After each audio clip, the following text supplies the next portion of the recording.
آج ہمارے امام جعفر صادق علیہ السلام کی شہادت کی مناسبت سے میں پوری امت مسلمہ کو تسلیت پیش کرتا ہوں۔ ہم اپنے ائمہ پر افتخار کرتے ہیں۔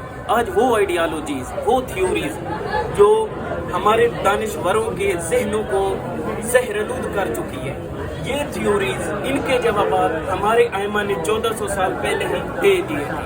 امام جعفر صادق علیہ السلام نے توحید مفضل میں ڈارون کے نظریے کو رد کر دیا تھا۔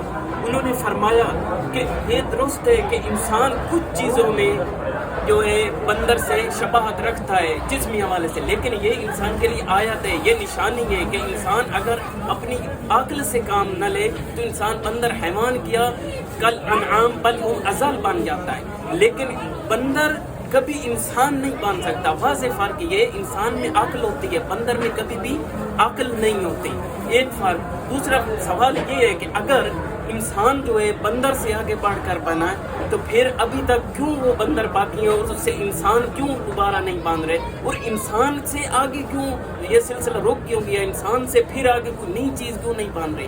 لہٰذا یہ نظریہ غلط ہے، اور اس کے جواب ہمارے امام نے 1400 سال پہلے دے چکے ہیں کہ انسان اور بندر میں واضح فرق عقل کا ہے۔ انسان عقل رکھتا ہے، بندر کبھی عقل نہیں رکھتا۔ انسان ایجادات کر سکتا ہے، بندر کبھی ایجادات نہیں کرے گا۔